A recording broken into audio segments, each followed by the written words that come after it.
What's going on? Welcome back. Welcome back to another episode of Off the Schneid. Might be the last stream with drafting, I guess, of the draft season. We'll see. Let's jump in. We're not going to dick around too much tonight. There's not really much to talk about unless we want to talk about how the NFL just doesn't I don't know what Rashee Rice is going to have to do to get himself suspended. I don't know. That's crazy. But anyways, he's not going to be suspended, sounds like, which is wild to me. Bindle's in the house. What's up, man? Appreciate you. We got Who Hames in the house. Frog Clone, appreciate you guys popping in. Let's jump into Underdog. And like I said, we're pretty much full. So the War Room 2, I have one more bullet, 57%. So I have time to do that last bullet. I have one more bullet in the Little Board 1. We'll see if we get another one, but I have one more bullet there. Maxed out the bigger board, so can't enter there. And then we've got the big board. I've got 7 more entries. It's 95.3% filled. Let's jump into one of those. So what's crazy is last year, the big board didn't actually even fill, which is kind of wild. Waiting on 11. So if you're in the chat, want to draft, jump in. Now's the time. Last year it didn't even fill, which is kind of wild. There's actually a tiny bit of overlay on the big board. This year it's going to fill early. So that's fun. That's interesting. That's definitely different. We're going to swap this to the big board and just round out our exposures. But yeah, kind of wild that it's going to fill so quickly, so early. We're, 2 weeks away? A little over 2 weeks away from the NFL draft.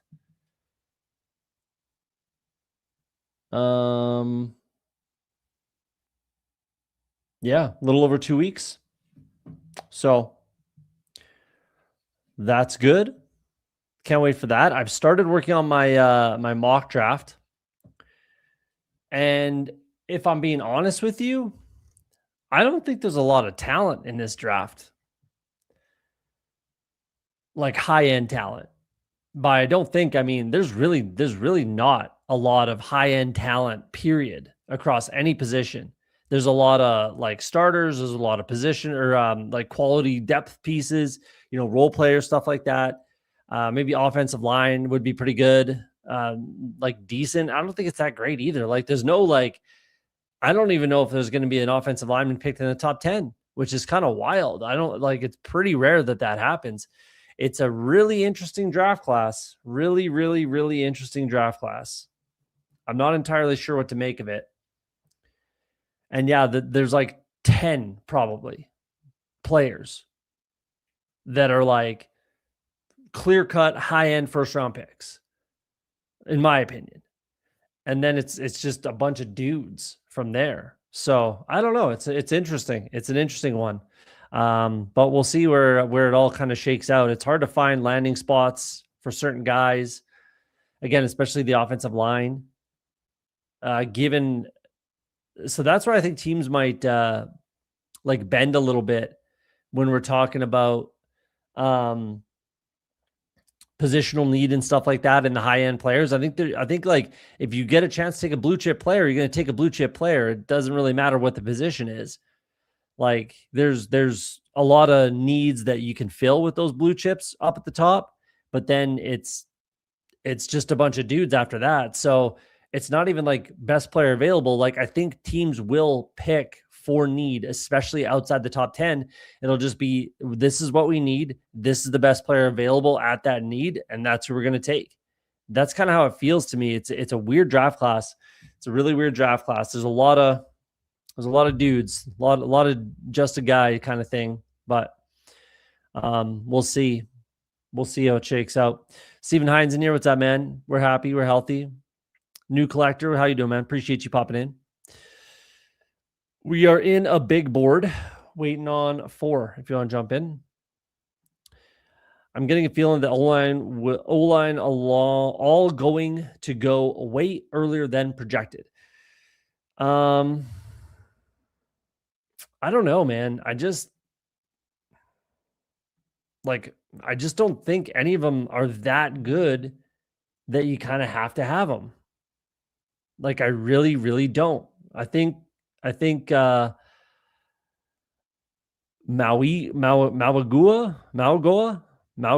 I don't know how to say his name. The tackle from Miami. I think he's probably the best, and then Spencer Fano is right up there as well. But other than that, like it's pretty sure. Like Monroe Freeling is flying up the board a little bit. I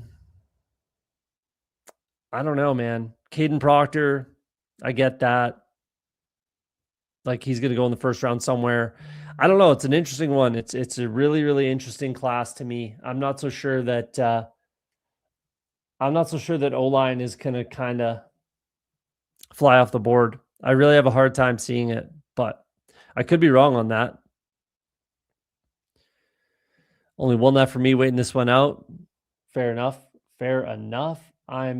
This will be, now I have 6 remaining. We'll do one more after this. Got to get this max in before it fills. That's why this might be the last one. We'll see if they're still rolling for Wednesday. I'll keep an eye on it. If it fills before Wednesday, I'm obviously going to get my max entries in. If not, I'm hoping we can get a stream in on Wednesday, and that'll kind of be the last day, but we'll see how it shakes out. We will see how it shakes out. And maybe if anybody wants, we might do a PGA draft. I have gotten in a few. I got a free entry from Underdog via like a draw on Twitter. So that's fun. And then got a couple more entries in on that. I might just take another McCaffrey because I want about 4%. 9.2% Taylor. That's above the field. That feels pretty good. Let's take a McCaffrey share. This is, I think, my fifth or sixth click of Christian McCaffrey. So let's do that. 6th click of McCaffrey. Let's do that. Yeah, it's interesting. I don't know. I'm really having I'm having a hard time with this draft class. Where I didn't really think I would. Like the Jordan Tyson stuff is kind of not looking good, not sounding good. I think he's going to fall a little bit. I would be nervous about taking him if I was a lot of teams. I don't know. We could, like, that's, I think, maybe a reason why, like, we're getting a lot of talk of Ty Simpson going in the first round. I think I think there's some legs to that, considering just, again, how kind of soft the draft class is. Like, if Nick Emanwari is not a first round pick last year, like, how are we saying that there's like 3 or 4 safeties that go in the first round? I don't know. And then like at corner, like outside of Delaney, like it's not that strong really, again, at the top. So I don't know, man. It's a weird one. It's a weird draft class. I can't say I love it, if I'm being honest with you. I thought I haven't dug into like the defensive players and offensive linemen when I'm ranking players, doing fantasy drafts, best ball drafts and stuff like that. It's not exactly high on my priority list, but this last like few days up to a week that I've been digging into this mock draft stuff, getting it going, getting it rolling for my mock draft episode. And I'm just like underwhelmed, severely underwhelmed is what I will say with this kind of whole draft class, realistically. We're definitely going to go either Love or Walker to pair up. Walker feels good. Get up to that 8% roughly. Haven't paired him up with McCaffrey, so that works for me. Let's do that.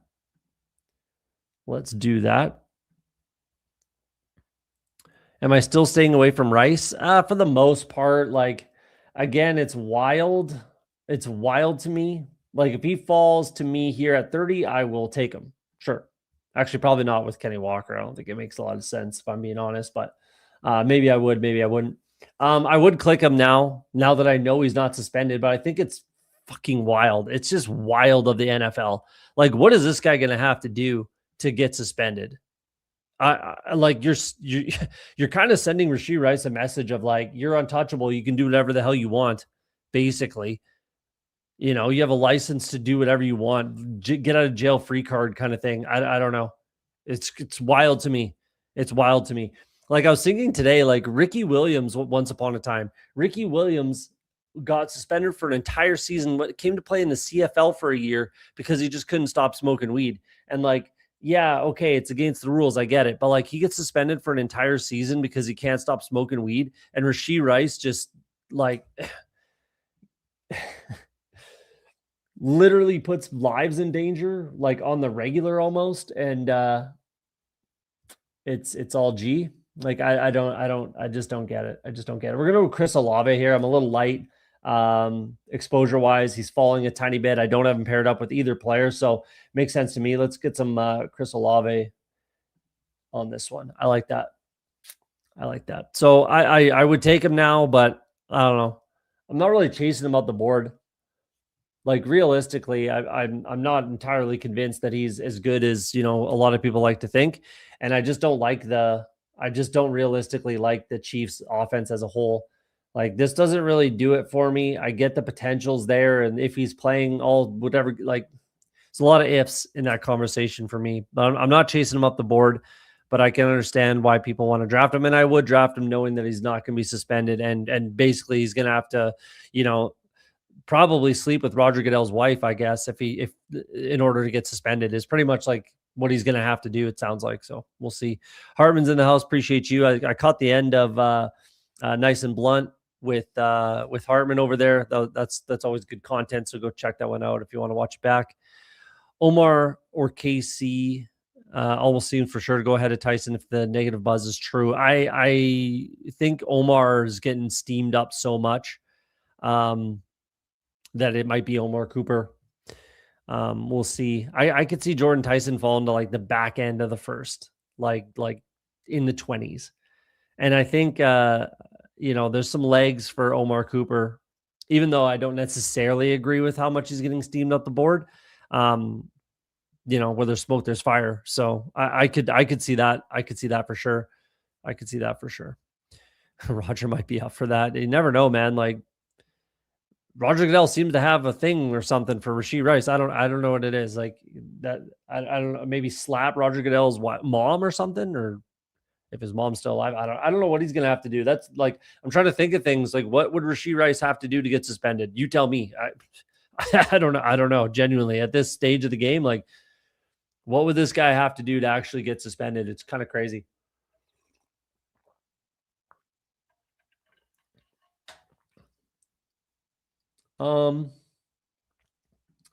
Right now I'm just kind of balancing out exposures realistically. And getting combinations that I want and like. So what do I want or like here? I definitely am not going to go Bucky. I still have 19%. I'm good there. I don't need more, that's for sure. And this is just the wide receiver range central kind of thing. Let's go Lad. I'm only at 16. I want to get that up a little bit. I don't have him paired up with Olave at all. So that feels pretty good. Let's do Lad McConkey. I like that. Yeah. Yeah, I don't know. It's an interesting draft here. It's really interesting. It's really interesting. I love sinking my teeth into this stuff. It's my favorite time of year. My favorite thing to do is talk draft and mock drafts, landing spots, needs, everything like that. My mock draft episode is my favorite episode every single year. And this year's definitely going to be no different, obviously. But it's just a weird year. Yeah, there's just no talent, man. There's no talent. I'm telling you, it's just so weak. It's so soft. As far as, again, at the top end talent. Like usually you can do, like I do the mock draft and I get to say like pick like 17 through 21, something around that. And I'm like, man, it's starting to dry up is where I kind of like, that's the point in the draft. Let's make this pick and then we'll finish that thought. Probably going to be DJ Moore here. I do want a little more. Yeah, let's go DJ Moore. Is usually where I get in the draft from like, man, it's just now it's starting to dry up. The talent's starting to dry up. I'm not really sure which way they could go. They could pick for need now, they could reach, they could pull a guy up, whatever. Like those thoughts start to go through your head.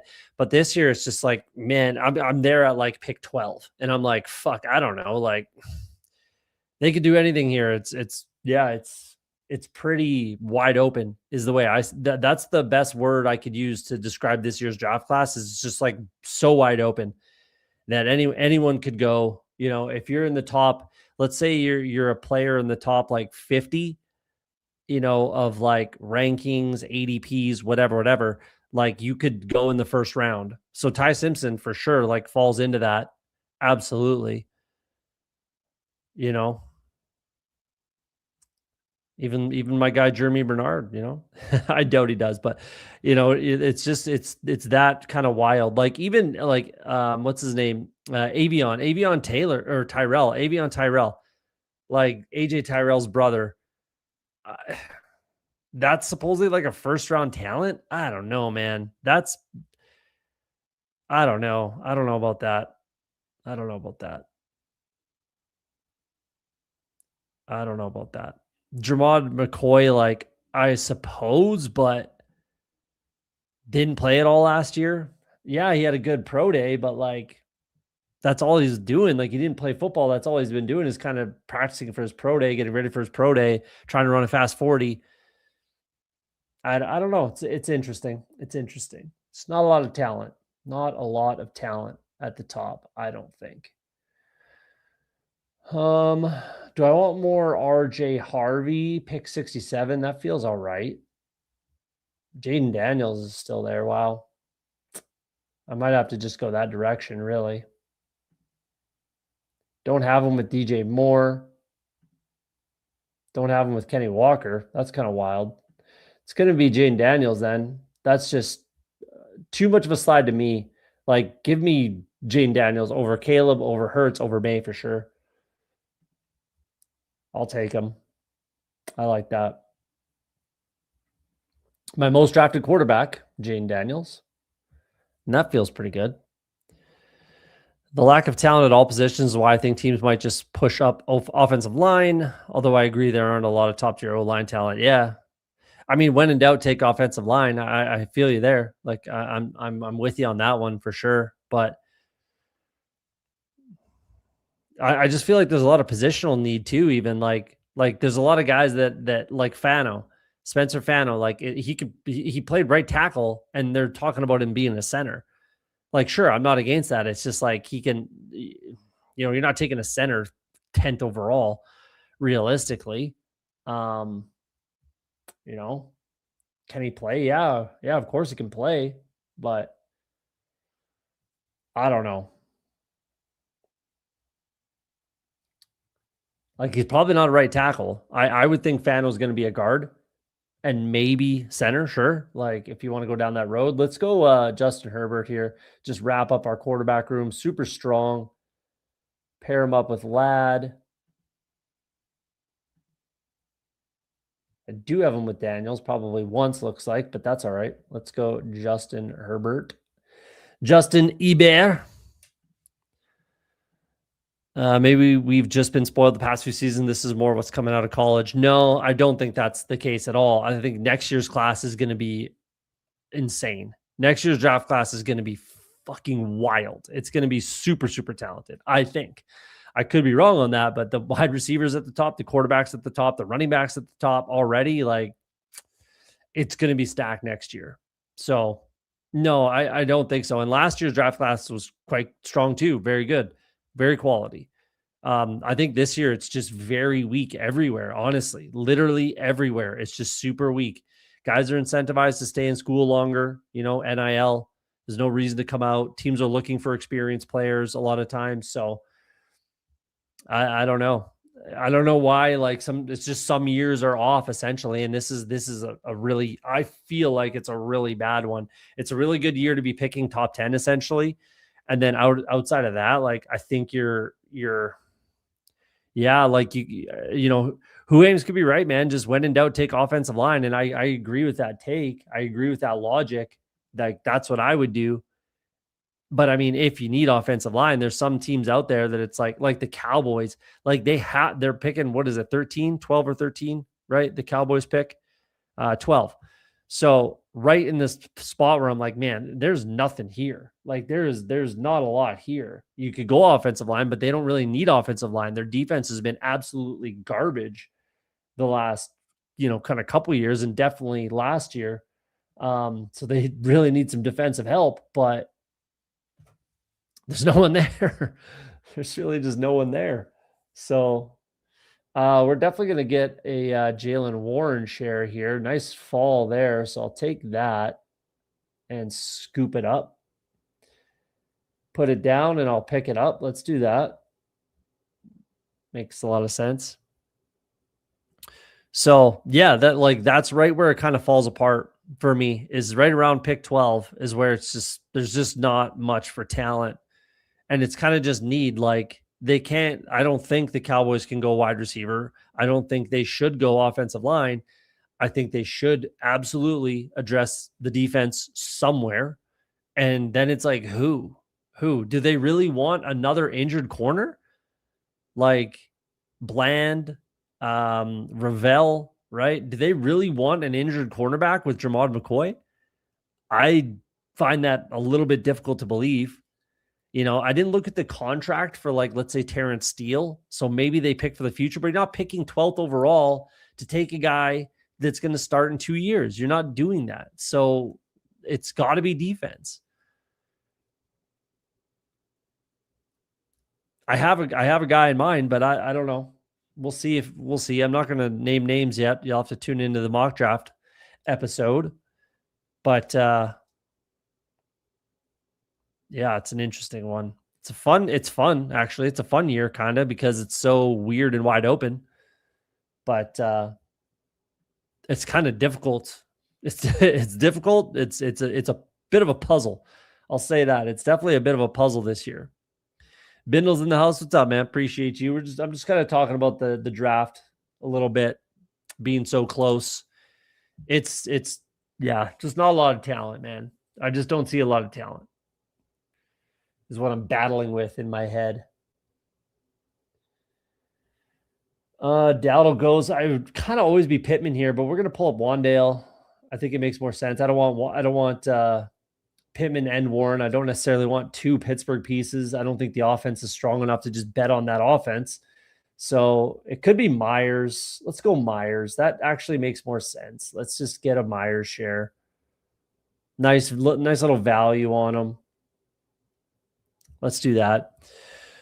Tyler's in the house. How you doing, bro? Appreciate you.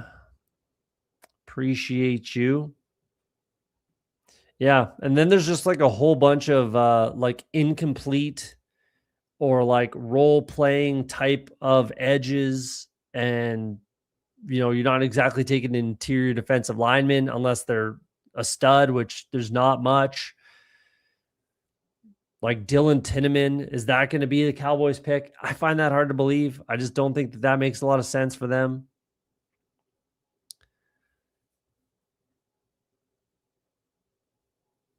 Cowboys with 2 picks in the first round. If you're one of these teams, with the 2 picks in the first round, like, fuck, what a garbage year to have 2 picks in the first round.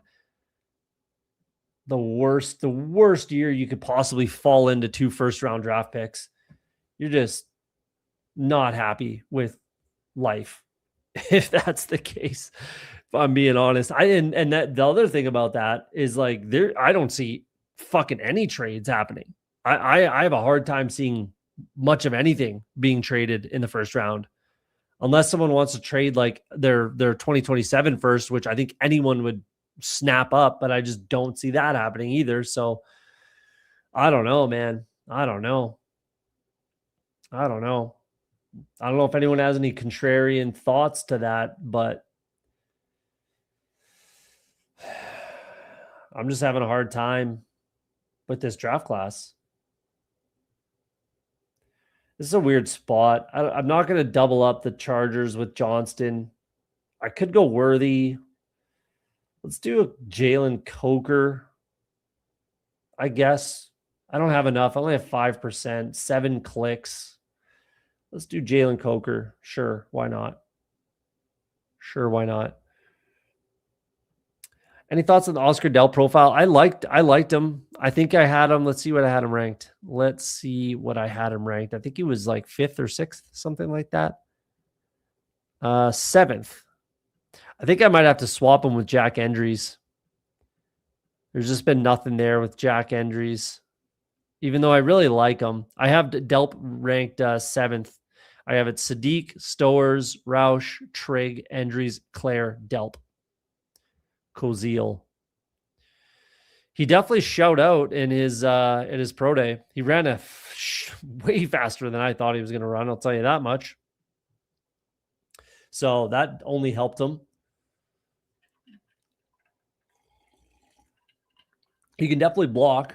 Georgia tight end, obviously, he can definitely block. He's helped himself. He's going to move up. He's at least a 4th round pick, maybe higher in this draft class, considering how shitty it is. Maybe he's a 3rd round pick. I actually like this tight end class, so maybe a lot of these tight ends kind of rise up as well. Downs or Higgins or Jalen McMillan. Probably McMillan. Let's take Mike Washington. I'll take one of these wide receivers in my next pick. So yeah, we'll see. We'll see. I'll have two first round picks: Jets, Cowboys, Rams. The Jets first pick, that's great. Cowboys is fine. Rams are fine. Dolphins, their first pick, I think is pretty decent, isn't it? Or is it 12 or 11? Sorry. It is 11. Yeah, they can get some talent at 11. It's all of their second pick, realistically, for all those teams. Their second pick is just like, what are you going to do? Good luck. Good luck. Is this what about Max Clare? WBU? I have Max Clare ranked 1 ahead of Delp. I like Clare. He's fine. He's fine. I don't think he's going to have an impact year 1. I don't. I think he's going to need a year to kind of figure it out, both blocking and kind of everything, but mostly blocking. I think is what he's going to take a year to figure it out. But I think he's going to be good. I think he's like a really good dynasty pick in dynasty drafts sort of thing. I think he's probably, 3rd, 4th round pick too, for sure. Like, again, these tight ends, I like the tight end class. I think it's fairly strong. I think they can move up a fair amount, considering, again, how weak it is. Definitely Jalen McMillan or Omar Cooper will be the easy kind of clicks right here, I feel like. We'll go Jalen McMillan. I'll take the discount there. I will take that discount. On NFL Stock Exchange today, they were saying there is buzz about Tate at 2. I would disagree with that. I would disagree with that. I mean, there's a lot of buzz right now this time of year. Obviously, everybody's on everybody's radar. I do have Tate as the first wide receiver drafted. I do think that happens. But I think there's at the very least, like Arvell Reese and David Bailey both of them should absolutely go ahead of Carnell Tate. I think those two are very quality, very, very quality. I like Mendoza 1, obviously. Let's write that off. Mendoza goes 1. Arvell Reese, David Bailey, Sonny Styles, Jeremiah Love, Monster Delaney, Sadiq Downs. Like, those are the guys. Those are the guys. But Downs positionally obviously is an issue for me. Like, basically up to Delaney. Mendoza, Reese, Bailey, Styles, Love, Delaney. And I guess Downs and Sadiq, sure. Let's include them. That's like the cream of the crop. And then Ruben Bain, I like him, sure. And then there's some other guys, but it's just like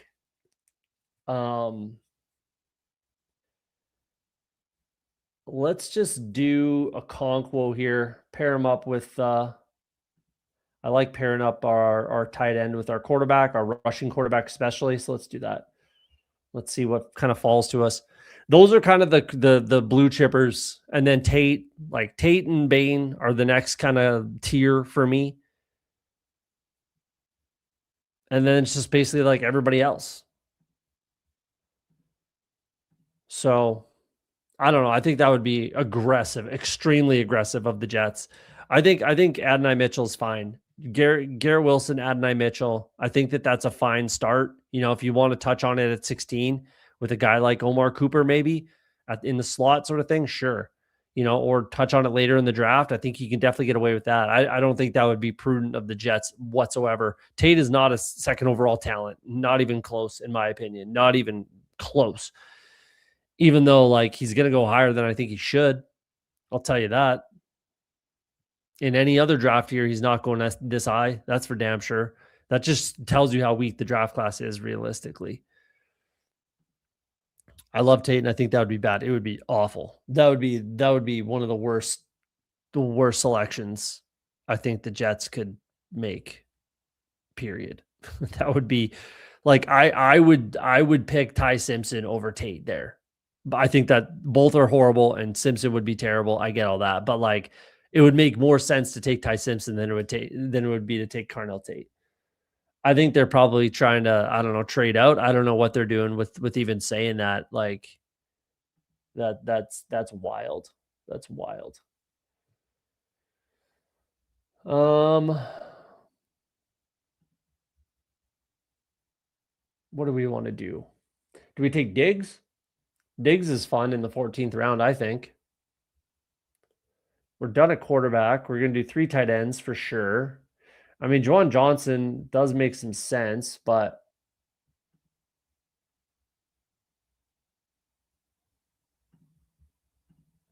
timed out on Emmett Johnson. I would take Emmett Johnson. We're just running out of viable running backs realistically. Diggs is our 7th wide receiver. That's fine. More than fine. 2, 4, 7, 1 heading into the 15th round. We might get a free click at running back, though this wide receiver room isn't extremely strong either. So I think we're good with 6 running backs, throw an extra wide receiver at it. I think that's the way to go. I will take Juwan Johnson if he's still there. That's for sure. I'll tell you that much. Or Emmett Johnson. I would take Juwan Johnson over Emmett Johnson if they're both there. There goes Jay Johnson. And EJ is still there. Jalen Naylor could be a selection here. Maybe Stowers. Barner goes. Let's go Emmett Johnson. I was going to take him with my last pick, so let's just get that done. That feels good. Definitely got to touch on tight end here to wrap this sucker up, but Omega's in the house. How you doing, man? Appreciate you. Appreciate you popping in.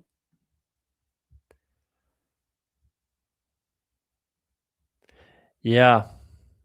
I think there's going to be like an all-time low as far as draft day trades. I don't see any trades at all happening. I really don't. I really don't. Unless you're willing to like way overpay for no real good reason, I don't think it makes sense. Like if the Cowboys want to trade both their first round picks to say like the Titans, I think that would make a lot of sense if the Titans want to do that. And then the Cowboys take like Sonny Styles or something like that, Monsieur Delaney. That's kind of the only thing that makes sense. Or like the Cardinals, I guess. But I think the top 3 is pretty strong. So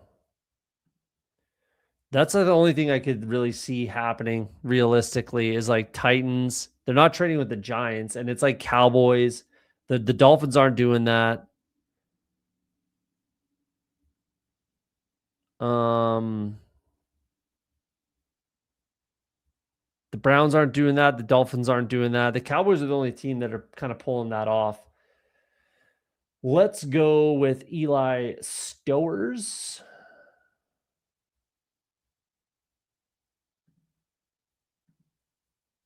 I kind of wanted Mason Taylor on this team, but that's all right. That's all right.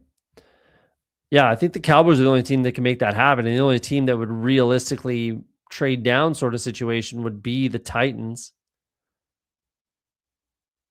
I feel like that could make some sense because I don't think the Titans care enough to pick 4 and give them 12 and 20.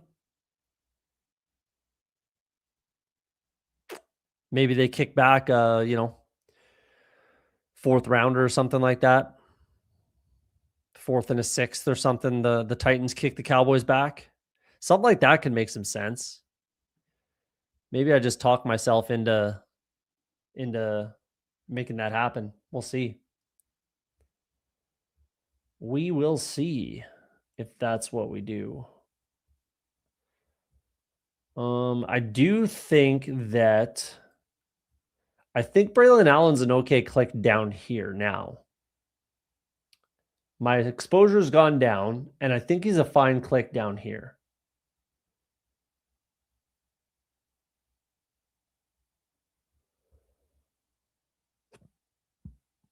So let's do that. Let's do that. And then we're done at running back. I feel pretty good about that running back room. We're going to be done there.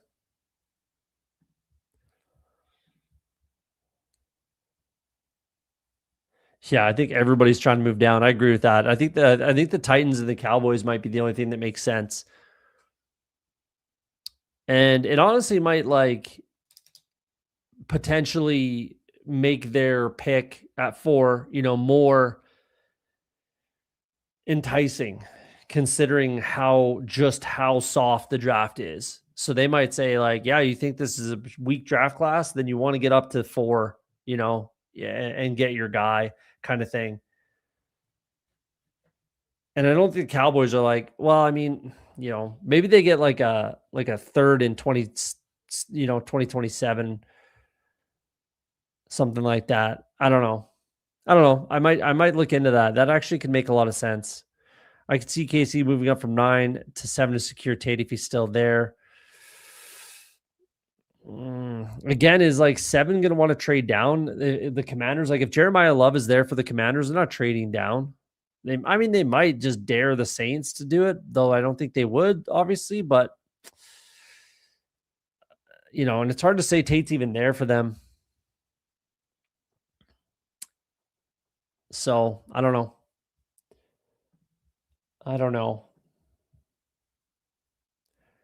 Chiefs could move up, but I just think they need the help on defense. And I think that there's some role players on defense. At 9, they can get, someone at 9 that can play in their defense. And then they can get someone again at 29 that can play in their defense. I don't think offensive line is as much of a need as other people do. And who Ames, you might disagree with me on that one, but I don't think it's as much of a need as other people do. I really don't. What are we gonna do here? Do I want a Zachariah Branch? Not really. Do I take a David Njoku? I don't know. I guess it's okay. Let's take an Njoku share. I don't have a lot. My 3rd tight end. Little discount on him. I've got some sex appeal with Eli Stowers, and I definitely like Chig. So, yeah, sure. 2 more picks. I don't know why I have the combo tool pulled up. Still don't need that. 2 more picks. Both are going to be wide receiver. And there's some guys down here that we can get. Yeah, I don't think the Chiefs do that. And again, yeah, I don't think their offensive line is hurting enough, but they could go offensive line, sure, at either 9 or 29 or whatever it is. But I don't know. Let's take a quick peek at their offensive line and why I think it's okay. Simmons, 1st round pick last year, starting at left tackle. Kingsley Suamatai, played fine for them at left guard last year. Creed Humphrey's one of the best centers in the game. Trey Smith, one of the best right guards in the game. And Jalen Moore, they paid a bunch of money to. They got Wanye Morris. Yeah, I is like their swing. Mike Caliendo is still there. I think they're fine. I really do. You didn't pay that money to Jalen Moore just to, replace him. So I think that they could be okay on the offensive line.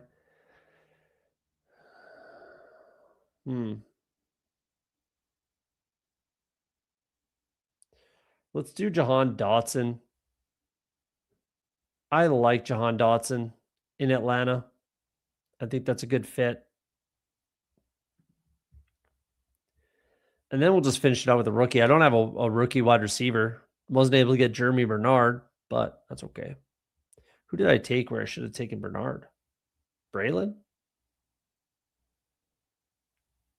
Did he go already? Holy. Bernard went in the 15th. This guy, Chico Shake, you've been in the draft in the stream, haven't you? Because I've drafted with you a lot, and you take Jeremy Bernard very high. I've drafted with you outside of streaming as well, but you've been in like 4 streams, and you take Jeremy Bernard high. You need to reveal yourself in the chat, my friend. I'm pretty confident. Chico Shake, I'm pretty confident that I like Jeremy Bernard.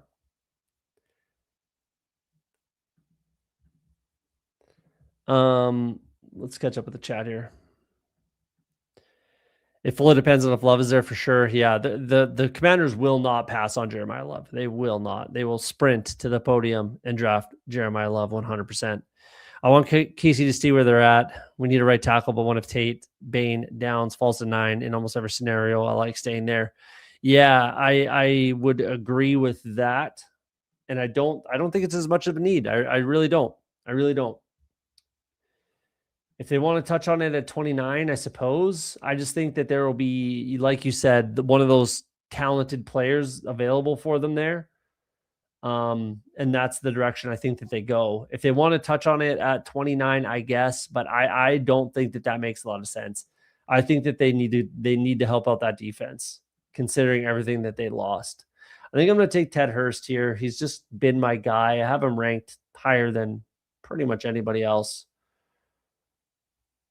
So let's take Ted Hurst. And let's jump straight into another draft. 2693, Jaden Daniels, Justin Herbert, Christian McCaffrey, Kenny Walker, Jalen Warren, Washington Johnson, and Braylon Allen. I think that works. I love my quarterback room, obviously. I think that this could work. Obviously, it hinges on McCaffrey, but any team that has McCaffrey hinges on McCaffrey. But other than that, it's deep enough as long as he's healthy and he's kind of the guy. I like the Kenny Walker click. A little bit of a discount there. That's cool. Chris Olave, Lad McConkey, DJ Moore, Jacoby Myers, Jalen Coker, Jalen McMillan, Stephon Diggs, John Dotson, Ted Hurst. That's pretty fun. That's pretty fun. I kind of rely on McConkey and obviously Olave a little bit in this room. DJ Moore as well. There's kind of a lot of like what ifs at the top, but they could all be what you need. And if they are, then I feel like we're in a good spot. Okonkwo, Stowers, and Njoku, I think it's fine. I'm not a big Njoku guy, but considering he hasn't signed yet, and it's a strong rookie class in my opinion at tight end, but he can't kill you as your number 3 tight end. Let's jump right into another draft here, another big board. We're trying to finish it out here. 6 drafts remaining, down to 5. Wow, we can fill it up here. Waiting on 9. Jump in if you want to draft with me. So yeah, I think you're on point there. Like if they want to go right tackle later in the draft, that's kind of where they would be going, is right tackle for sure. And if they want to at 29, I guess, but I would push for a defensive player personally. Do you have a favorite draft pick bet? I'm taking Love to the Giants at plus 400. Not yet. Not yet. I don't think that they do that, the Giants. Well, they could. I mean, they could. I probably, if it were me, I wouldn't do it if I was the Giants. Like, they need some offensive line help for sure. And there's other defensive players that are really talented up there. I wouldn't take Jeremiah Love if I were the Giants. I think that it does make the most sense for the Commanders to just get him. But I don't think that's a crazy bet at all. I don't think it's a crazy bet to take Love to the Giants. Plus 400 doesn't feel that great, though, if I'm being honest. I would want a little bit better odds than that. Yeah. I don't have anything yet, but I do really like how much interest there is in Baron Morton. That was a guy that I talked about in the Combine show that Steve Schaub and I did. Shout out to Steve and the Fanspeak team over there.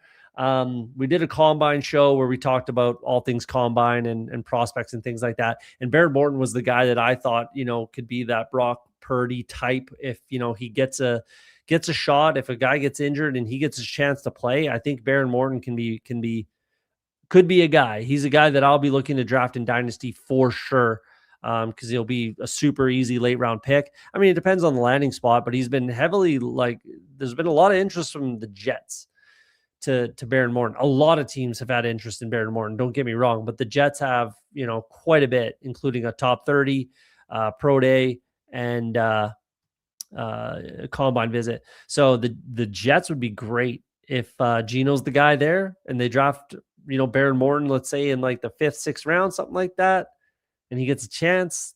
I like that. I'm going to keep an eye on him for kind of some reason. I like the kid. I think he can play given an opportunity. And then we'll see, but I kind of really like Kenyon Sadiq to my Bengals.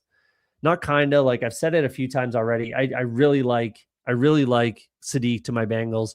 Again, when there's just no top end talent in this draft class, and I think Kenyon Sadiq is or could be one of those guys.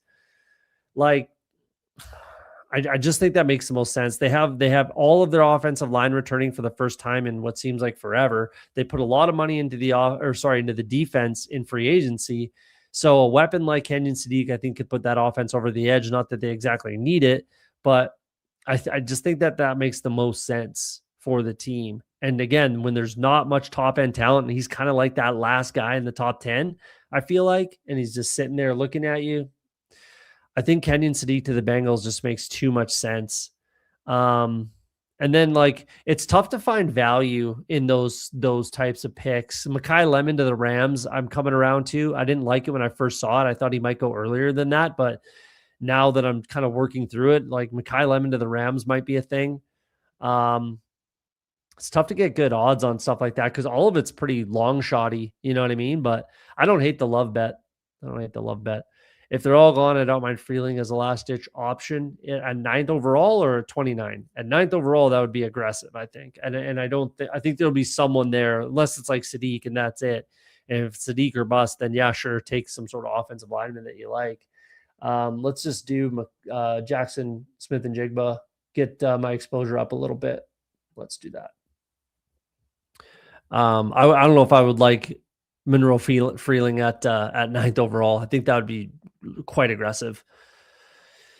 That's a bad bet, in my opinion, especially with them possibly trading Dexter Lawrence. If that happens, they absolutely can't afford Love. I mean, it's possible. It's definitely possible. I would be surprised as well, personally. I'd be surprised as well. I would. I think he's just going to be there for the Commanders at 7, and I think they're going to take him. I think it just makes the most sense to me. I would be pretty surprised if the Titans took him. I'd be pretty surprised if the Giants took him. I wouldn't be shocked if either did. I'm not going to sit here and say I'd be shocked if the Cardinals took him. You know what I mean? So I wouldn't be shocked if the Browns, if anybody took Jeremiah Love, if I'm being honest, but I would be surprised. And I think just he'll be there for the Commanders and they'll sprint to the podium and take him. Under 1.5 quarterbacks first round for plus is interesting in case Simpson gets picked 33rd or 34 overall by the Jets. Cards picks. Yeah, I think I like Ty Simpson in the first just because, again, there's just no talent. There's just not enough talent to force him out of the first round. I feel like, if a team falls in love with him and a team likes him, I think he's gonna go, especially if they're willing to trade back in, But I mean, the Jets at 16, that's possible. I'm not so sure they do that though. Like, if they like Baron Morton and they just wait till the end of the draft, that could be a thing. We'll see. And just try to bolster. I think a lot of these teams are going to try to bolster for next year too. So maybe that does push them out of the first round. I don't know. Like plus 155, I don't think is enough for me to take under 1.5 personally, just with the Ty Simpson thing looming, right? Like it's Ty Simpson or bust. It's not like there's another guy that could go in the first round. Carson Beck's not going in the first round. So it's Ty Simpson or bust. So I suppose in that regard, it's not a bad bet, but plus 155 just isn't enough for me to take the under on that one. I wouldn't bet it at all. Like I'm staying over or sorry, I'm staying completely away from that. I just wouldn't touch that bet whatsoever. I just don't think there's no there's no juice there, to squeeze, if you will. So I wouldn't make that bet personally. Wow, Jeremiah Love's there for me. You bet your ass I'll take Jeremiah Love at 20th. You bet your ass. But that's just my pitch on that one. If Love gets to Cincy, are you in? Yeah, absolutely. I don't think he does. There's just no way in the world he gets to Cincinnati at 10. There's just no way. No way in the world. No way in the world. Sadiq to Bengals sounds so fun with tearing opposing defense apart at the seams. Absolutely. It's the only thing that really makes sense for my Bengals, if I'm being honest. It's really the only thing that makes a lot of sense. It is like offensive line, sure, but it's just we can get it's a fairly deep offensive line class, at least enough, especially when it's a guy that we're going to develop. When we have our entire offensive line returning, like those are going to be the starters again. So why are we drafting a guy that's going to sit for a year? Mind you, that's very Bengals like. Don't get me wrong, but they're no like strangers to taking a tight end in the first round, Tyler Eifert, or B, taking a prospect that just absolutely blows up the combine, John Ross, right? So I think it makes sense to take Sadiq. It's a position in need. I think the tight end room is garbage, if I'm being honest. There's some good, like Drew Sample is a quality blocker, don't get me wrong. And like Hudson is fine. Tanner Hudson is fine as a secondary option tight end type thing. But Gesicki is just not good. Like he's just not good at football, realistically. So yeah, give me Kenyon Sadiq right there. I just think it makes the most sense. I really do. There hasn't been a ton of connection though. That's the only problem I have with it is I haven't found much connection between them, which doesn't, it could just be playing it close to the vest, right? Do I take Olave again? I think I do. Don't have him paired up with either. Get my exposure up a little bit, get closer to the field on Olave. Sure. 100 catches last year. Yeah, sure. I'll take some Olave. Gabs in the house. What's up, man? Yeah, hit the like button. Haven't asked for the like yet. Go ahead, smack the like if you don't mind. We got 34 people watching on the Twitter, on YouTube, and then however many on the Twitter machine. Hit him with the gritties in this draft. Shout out. He's probably watching the Twitter machine, I'd imagine. 3 straight running backs. Gritty ass draft. Freeling going to the Lions. I think they like Hayden Proctor, going off what Jeremiah said today, or whenever he said he was with Mina Kimes, and he said that they like Hayden Proctor a lot to play right tackle. Obviously, they're moving Sewell over. There should be a few options for them at right tackle, and Freeling could definitely be on the board for sure. So one of those guys, yeah, I think they are going offensive line for sure, though. Yeah, that's a very fair take on the QBs. It's under or pass for me. Yeah, I would just pass. I just don't think there's enough juice there personally. But if you like it, go nuts. Go nuts. Hulk Smash Potatoes, what's up, man? Appreciate you. Michigan wins the title. Geez, that's crazy that they it was like the 89 or something like that the last time they won the title. I did not know that. I heard that earlier today, and I was like, shit. Michigan's had some good basketball teams. I don't recall them winning the national championship either. So, but I just didn't think it had been that long. So good for them. Good for them. They had the best team. So Bengals and making smart personal decisions are an oxymoron. Or smart personnel decisions are an oxymoron. Fair enough. I'll tell you this, they're not trading. They're not trading. They almost never trade. Almost never trade. Oh, Gritty watches on YouTube now. There you go. Got an account, so now you can hit the like button, Gritty. Appreciate that. Appreciate that. Hit that like button. It's got to be McConkey, I guess. Don't have him paired with Olave. Well, I do now after the last draft, but I just like McConkey too much. And I do want to get that up a little bit higher. I'm not going running back here. Right at the field on Burden, which is where I want to be. Though he could have been a guy that I take there. 8% with Love. Don't have him with JSN. Interesting. Maybe it should have been Burden there. Because I do want just field. I just want at the field. I'm too scared. I'm too scared of fading Burden, as we've talked about in the past. I'm believing there are going to be so few offensive skill position players taken in the first round. Us fantasy players wishcast about to get a dose of reality. I don't know. Like, yeah, I agree with that because we got one quarterback, one tight end, one running back, right? And then it's a bunch of receivers that I don't really like in the first round. Like Tate and Lemon, sure, I think are fine in the first round. For sure, they're fine in the first round. I think Tate will go higher than he should, for sure. I think Lemon will go kind of right where he should. So yeah, I guess I don't disagree with that at all. Yeah, especially like quarterback, running back, right? Though running backs don't particularly go in the first round, even though, like if they're skilled enough, essentially, then they do, obviously, but relatively few and far between.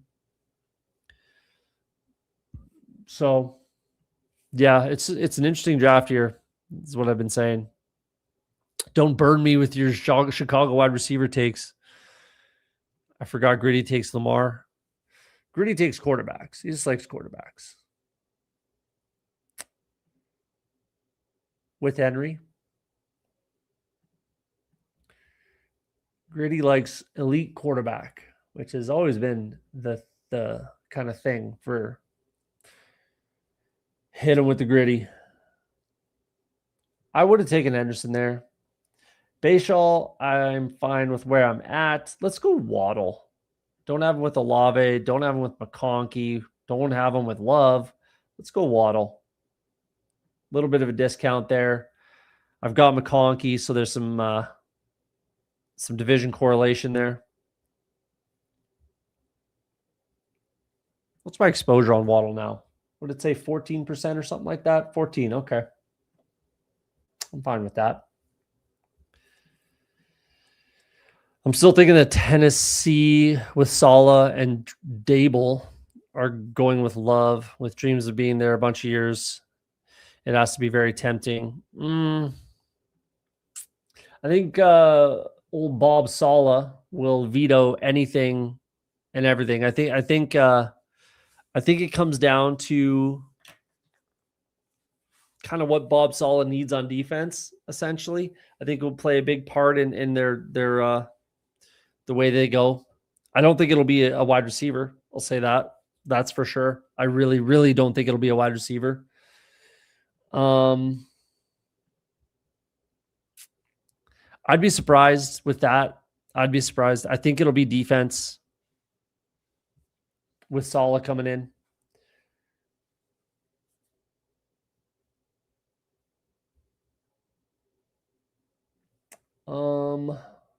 We're going to do Mekhi Lemon. For sure. I like that.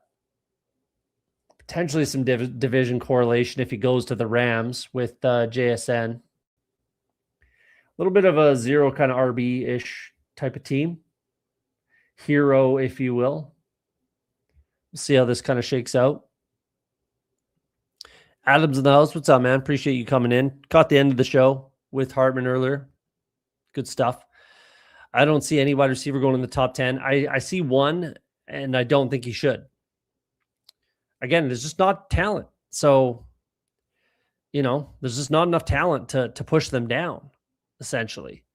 I think there's enough talent to push Tyson down with all the questions that we have with Jordan Tyson and the NFL teams I think will have with Jordan Tyson. I think it'll be able to push him down, but not the guy that I think goes first. I just don't think there's enough talent to push him out. So I think one goes in the top 10, And I'll agree that I don't think he should. I do not think that any of these wide receivers should go in the top 10 for sure. Borderline, not even top 15. So your wide receiver room isn't old enough to make my fragile bones feel young again. No? What is this? 4th year Olave? 4th year, 5th year JSN? Yeah, that's fair. That's a fair statement, Jeff. That's a fair statement. That's a fair statement. We might do a PGA draft, Jeff, if you want to get in on that. I might do one of those. Got my cheat sheet here. Got my cheat sheet. I got a free entry from Underdog on a Twitter kind of contest thing. Let's just take Justin Herbert, pair him up with McConkey again. When I have Waddle, I kind of want to do something like that. I don't think I have that paired up. So let's do that. Let's do that. I think Tate goes for sure top 10, but also agree that he probably should not. That's kind of where I'm at. That's where I'm at. So I will get in on that. I was about to hop into an albatross. We'll wait till the end of this draft, obviously. And then, we'll rip an Albie. I got the free entry, and that, kind of coaxed me into doing a heck of a lot more. I put some DraftKings together, put some outright bets together for the Masters. And then I got some albatross going. I'll probably do like 10. It's nothing crazy, but I do want a little bit of a sweat for mostly the Masters. And then if I get through moving forward, we'll kind of see how she goes from there. But considering how much I love the golf, yeah, let's get some sweats going for Masters week. You know what I'm saying? You kind of have to. So we got some DK stuff already done. We've got some outright bets already placed. A few albatross. We're going to get a couple more in, including right after this draft. We'll rip one. And then we'll see what happens. It should be a fun Masters. I think it'll be a really good Masters. Really good Masters. So I'm looking forward to it. I'm really looking forward to it. I don't think I need the combo tool anymore on this one. We'll just go off of exposures and roster construction, build, if you will.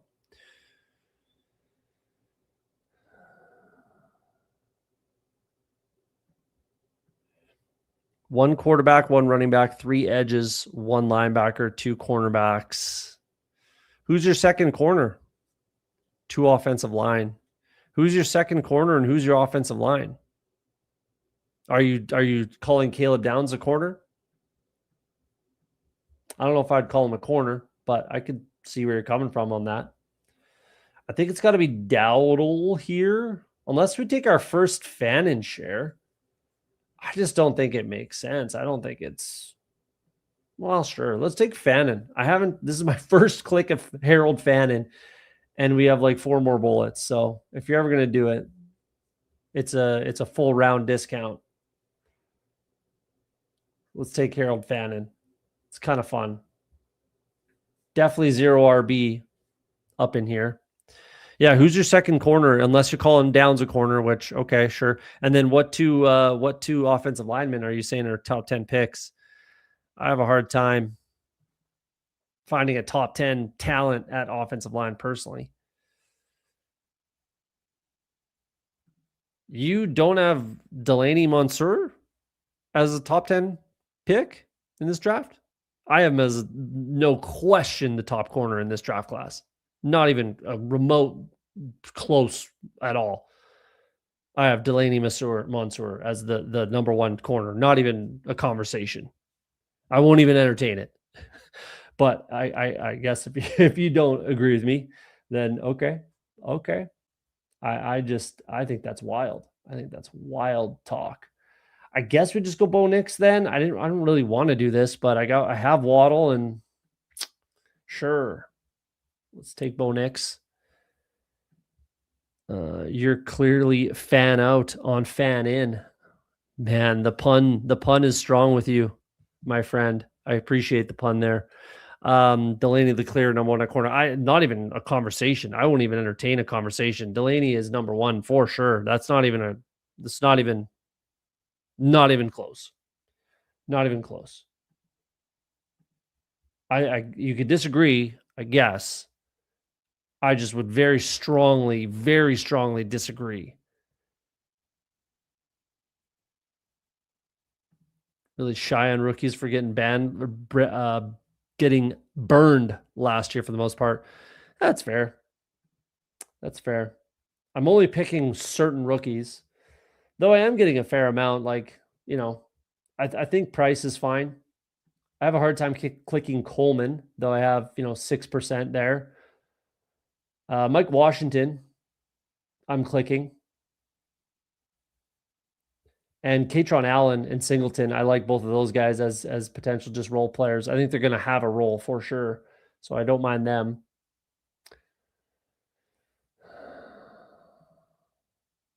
I can kind of shy away from everything but running back. Do I go Pollard or do I go Price here? I think it's prudent to take Tony Pollard here. I think that's the smart selection over Price. So let's make the smart selection. Could have been Gadsden too, but I don't think it's necessary. I don't think we need to be taking 2 tight ends by the 10th round. So if he's still there in the 11th, we'll definitely take a look at it. But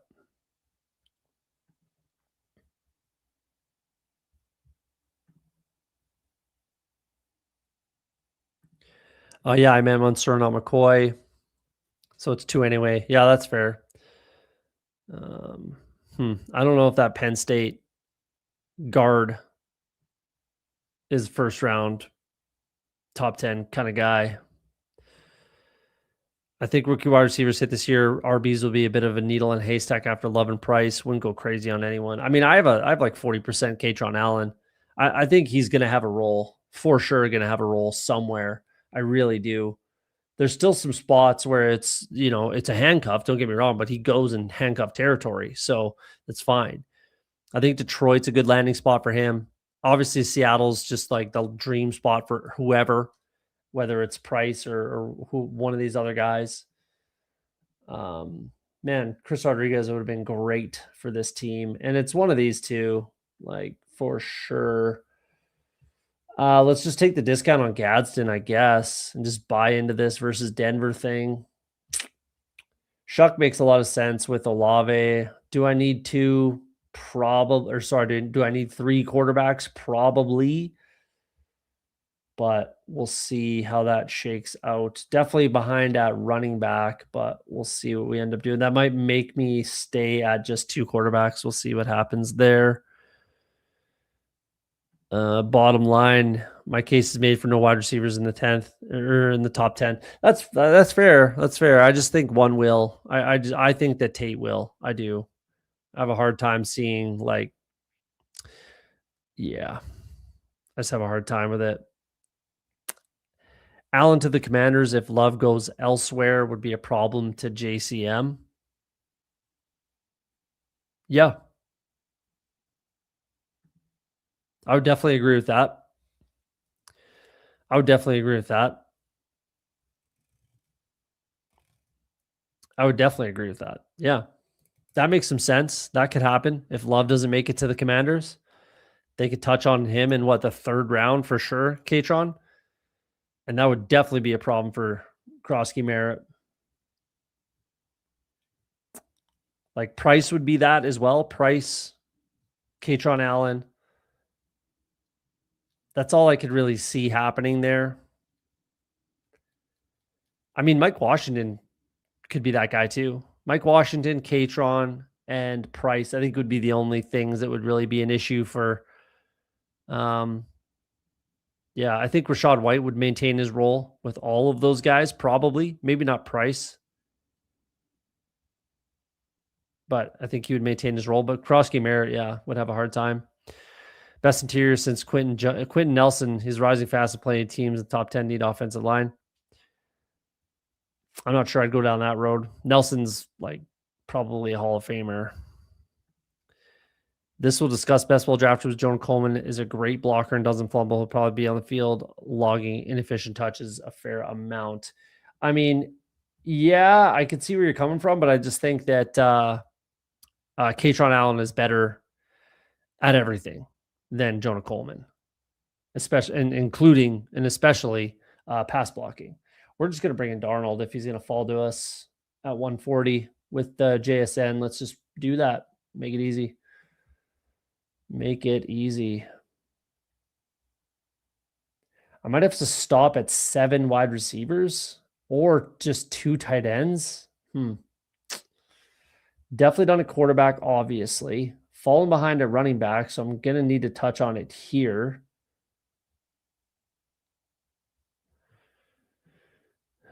Even 4th round Katron. Yeah, Katron anywhere, realistically. Don't have a 3rd, might be wrong. They could always trade up if they like him enough. Don't have a 2nd. Yeah, I'm not too worried about it. Like if Katron goes to the Commanders anywhere, it's a problem for JCM for sure.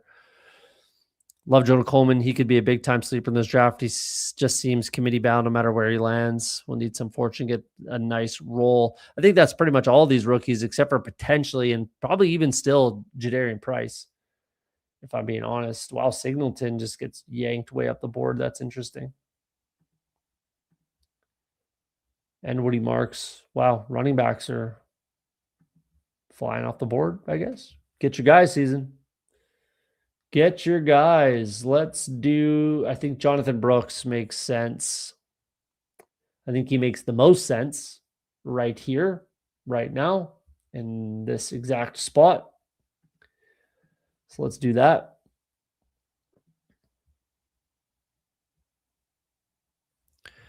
I think that's, the majority of these running backs, except for Jeremiah Love, obviously, and then maybe not Jadarian Price. It kind of depends on where he goes in the NFL draft. The draft capital is kind of going to be pretty big for Jadarian Price to decide what his role is ultimately going to be, I feel like. Okay, I knew you were missing something. Couldn't remember. Just also assume Katron goes in the 4th, not the 3rd. Yeah, could be.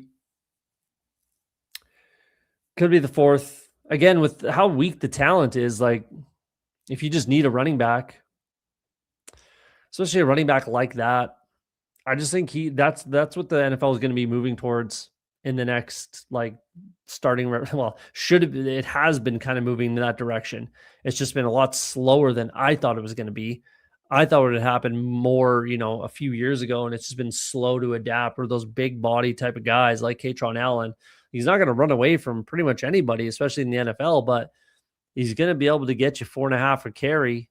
If fucking Kareem Hunt can be effective in the NFL, then Katron Allen can definitely succeed for sure.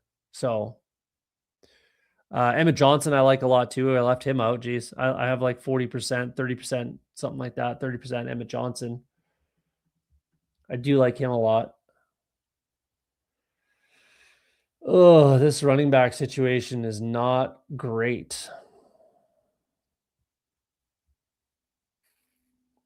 Stephon Diggs is still there in the 14th. Feels pretty good. Feels pretty safe to take Stephon Diggs. So let's do it. I might have to stop at 2 tight ends. Doesn't feel great, but it might just be what it is. We will see. Is there a rookie running back you're fading? Kind of Jonah Coleman. Definitely kind of Jonah Coleman a little bit, though I've gotten a few clicks. That's kind of it. Like, really, I think a lot of those guys can have roles. I think all of them can have a role. Who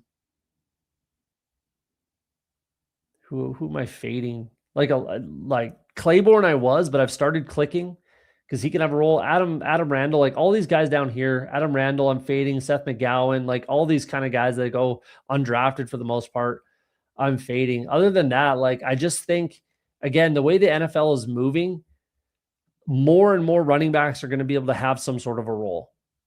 And especially the big body guys like Katron. I think Emmett Johnson can kind of do it all. I think he can be a 3-down back in the NFL. I really do. I think he can be, Bucky Irving. Like he's like a carbon copy of Bucky Irving. I'm going to go Dylan Sampson here. But I think they can have a role like Nick Singleton, Dylan Sampson. How different are those two guys? Dylan Sampson, I think, can have a role. He did have a role last year, right? So these handcuffs, these, especially the big body guys, are the ones I like the most. Even though like Jonah Coleman kind of is that, I just think he's going to have a harder time adapting to the NFL, especially than a guy like Katron Allen who goes way later. So yeah, I kind of like all of them where the cost makes sense. Like last year, I was fading completely, 100% fading Ashton Genty in the first round.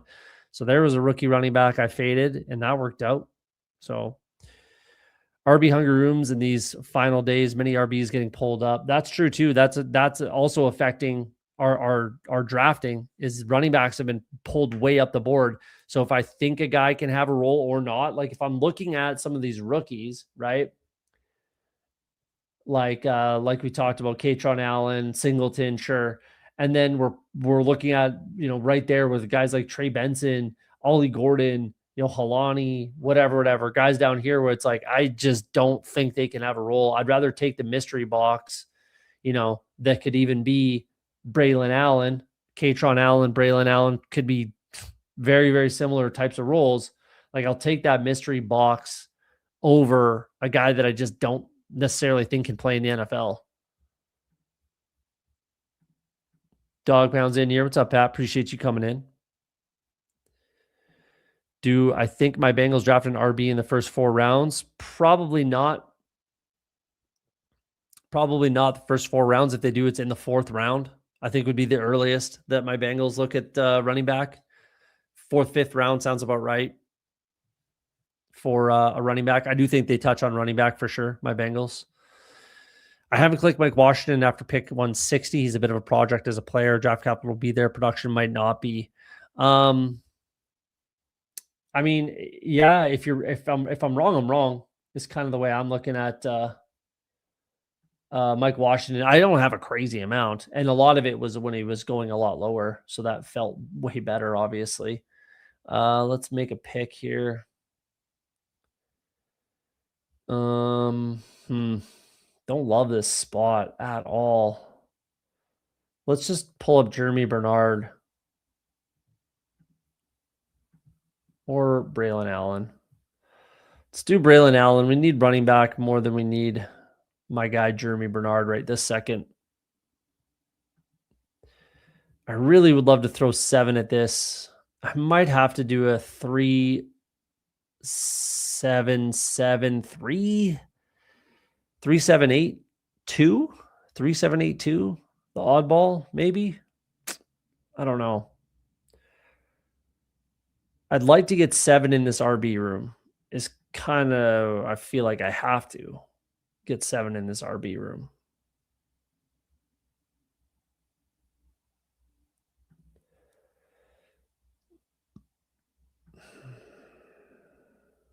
I think I have to stop at 2 tight ends, which I don't necessarily love at all.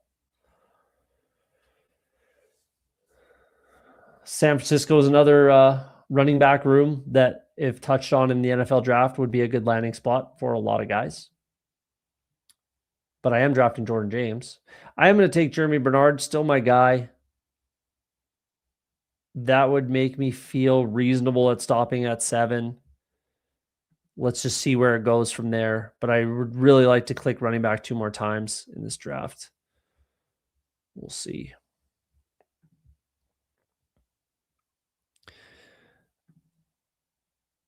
Bucky is a 3-down back, except for the final 5 yards of the field. Yeah, he's a 3-down, 99-yard back for sure. Didn't get a carry. I saw that today, and I was like, "Fuck me, that's not very good." 0 carries inside the 5-yard line.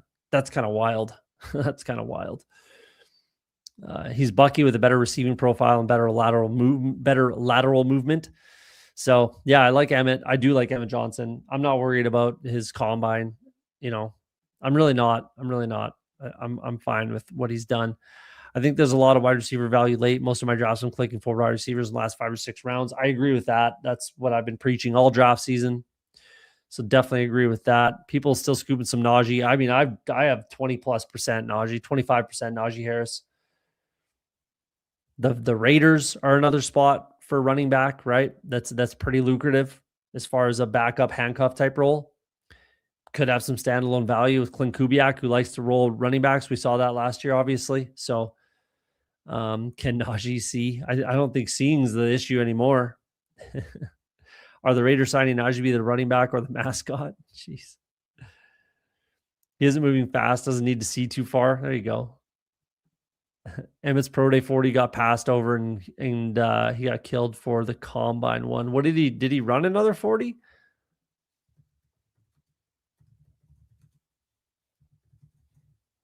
I didn't see that, but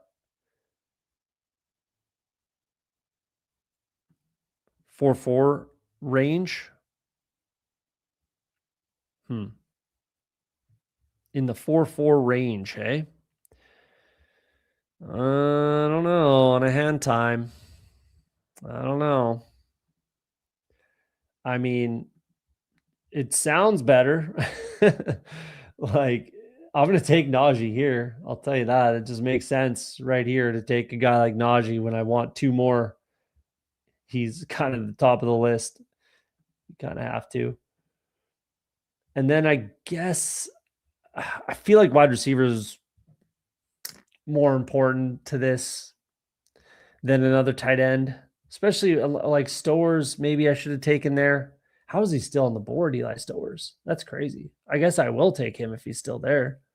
This guy's only got 2. He's got 2 clicks. Juwan Johnson, Hawkinson. Perfect team to take Eli Stowers. Maybe he doesn't want to. I don't know. If he's there, I'll take him. Takes Tonjes, so maybe he is done and I get Eli Stowers. All right. And then I'll throw us a 3773. Wide receiver room could be a little thin, but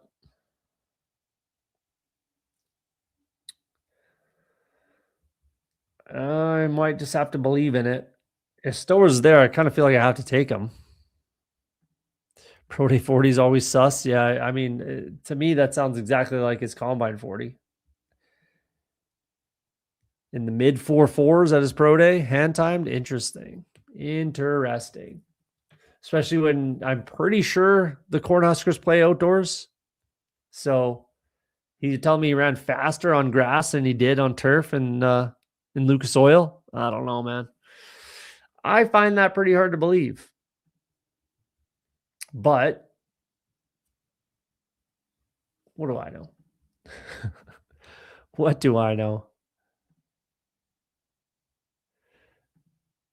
The scout had him at 4.53. I mean, he runs what he runs. Like, I'm not worried about it. I'm 40% or something, or 30%. 30% Emmett Johnson. I'm not worried about his 40. Like 4.5 is plenty fast, man. 4.5 is plenty fast. We're just spoiled and like now we're just used to these crazy ass 40s of like 4.3, 4.4, right? Minimum 4.4. Like if a guy doesn't run 4.4, he's dead. Essentially, is the way we are looking at it these days, which is crazy. 4.5 is plenty fast at wide receiver, at running back, at anything. 4.5 is plenty fast. So if I'm going to say he's 4.5, and that's fine by me. That definitely works for me. I really like Emmett Johnson's tape a lot. I really liked his tape a lot, and that's more important to me than anything else. So that's where I'm at with Emmett Johnson. 24%, not worried. Not worried about Emmett Johnson's ability to produce as an RB. Raz matters the least for running backs on offense. I would agree with that for sure. See you drafted Stowers. Any Max Clare love? I mean, Stowers fell really far, 221, and his ADP is 182. So 40 picks of value on Stowers, and I'm like almost 30% Eli Stowers. I think he's clear cut the number 2. Some people make an argument he's the number 1 tight end. I wouldn't argue that. I think Sadiq is the number 1, and I think Eli Stowers is the number 2. I'm not much of a Max Clare guy. I talked about it earlier. You might have missed it. You might not have been in yet. Let me finish this out. I think I'm going to go with it's either Claiborne or Giddens. Let's do Claiborne. I've kind of come around to him a little bit. Let's do Claiborne. Get a rookie in there as well. 3773. So you might have missed it earlier, not been in the chat yet, yeah, about the Max Clare stuff. I just think he's going to need a year to develop. I think he's going to be good, but I think he's going to need a year before he kind of gets there. I don't think he'll have much value or value, I guess, in fantasy as a rookie. I really just don't particularly see it. Could I be wrong? Obviously, but I just don't see it in year one for Max Clare. But I do like him in dynasty drafts. I'll definitely be taking him there for sure. 20% Emma Johnson, but at the elevated Feb price doesn't feel good. Yeah, that's fair. I kind of been clicking them all throughout, so I've kind of evened out my my exposures on them. Favorite team so far, says Gritty. Let's take a quick peek. Max Clare won a top 30 visit to Denver, which would kill all of his value as a rookie since Sean Payton has an unofficial age of 25 in order to see the field on his teams. Yeah, that would. I just don't think it makes sense. I just don't think it makes sense for him to play anywhere realistically. But that would be a good spot for him in Dynasty, especially Max Clare. Denver would be a great spot for him, and I think that would push people to draft him there as a rookie. And I don't think that's smart. Not an easy transition for most, 100%. It's actually super difficult. The little nuances of playing tight end, especially blocking, it's not as easy as a transition as a lot of people like to think. All the guys, typically, most of them that really excel as rookies, as far as a stat profile is concerned, are not playing tight end. They're not playing true inline NFL tight end, right? Guys that do, Laporta was kind of the last one that really did that really excelled, Other than that, none are that guy realistically. Sean Payton never plays rookies. People never learn their lesson. That's true. People just get enamored with the Sean Payton offense. 3773. Justin Herbert, Bo Nix, Sam Darnold, plenty strong. Potentially too much, but I got nice value on Darnold, and it pairs up. Jeremiah Love, Tony Pollard, Jonathan Brooks, Dylan Sampson, Braylon Allen, Najee Harris, Damon Claiborne. I think it's thin for sure. Don't get me wrong. It's definitely zero RB. I need something to break my way. Jeremiah Love has to go to the Commanders and kind of be a guy. Well, I think he is that guy wherever he goes, but the Commanders would be the best spot for him. And then be that guy. Tony Pollard just has to avoid Jeremiah Love going there, and then he's fine. Brooks has to stay healthy. Dylan Sampson, I need Judkins to not exactly be healthy. Braylon Allen just handcuff. Najee handcuff somewhere. Yeah, we'll see. It's thin, but it's a zero RB team. Jackson Smith and Jigba, Chris Olave, Lad McConkey, Jalen Waddle, Mekhi Lemon, Stephon Diggs, Jeremy Bernard. I think that's fine. It might be a little thin with only 7, but it's definitely, I think it's pretty quality. 5 clicks in the top 75 kind of thing, top 70. That's got to make you feel pretty good. Nice discount on Diggs. Jeremy Bernard's a fucking stud. So I think that's pretty good. Fannin, my first click of Harold Fannin. 1 round past ADP. Sure. Rondé Gadsden, Eli Stowers. I think that's plenty strong. A lot of big play upside. Tight ends were not in favor in this draft. I got a round of value on Fannin, a round of value on Gadsden, and 40 picks of value on Eli Stowers. So that feels pretty good. I think that team can work. Gritty says is the best team he's drafted. Let's take a look. 2, 5, 10, 3. Lamar Jackson, Jaden Daniels. I like that. I'm very happy you stopped at 2. I'm very happy. You might not be, but I'm happy you stopped at 2. That's plenty strong. Christian McCaffrey, Derrick Henry, Breece Hall, Aaron Jones, James Conner. I hate the 2 olds at the end. I mean, it's all olds except for Breeze. You got plenty. You're winning. You're definitely winning the age battle, but it doesn't mean it can't work. Don't get me wrong. McCaffrey, Henry, yeah. Breece Hall. I don't like Aaron Jones and Connor personally, but I can see where you're going with it. But the top 3 is plenty strong.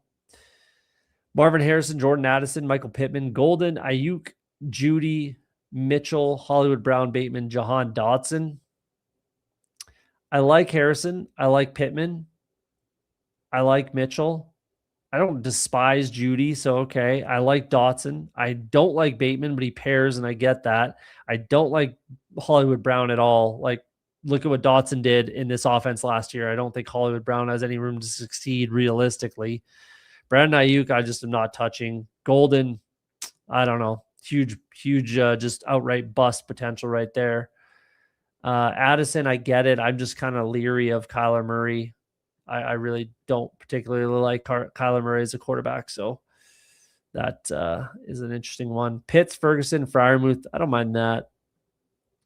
Ferguson, I'm not so sure. It's just crowded. I like Ferguson a lot. Everyone knows I'm the first Terrence Ferguson bull there ever was. But it's a really crowded room.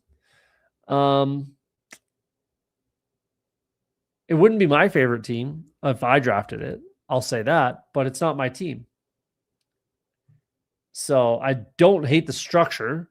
I'll definitely say that because a lot of times I don't like the structure on your teams, Gritty, but I do think it's a good structure. So shout out to that. And yeah, it's fine. It's fine.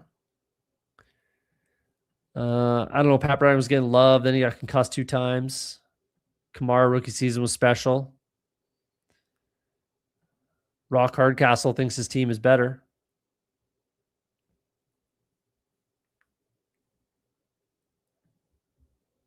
What's your... Oh, we had Hartman in here too. Jeez. What's your name on here, Hardcastle?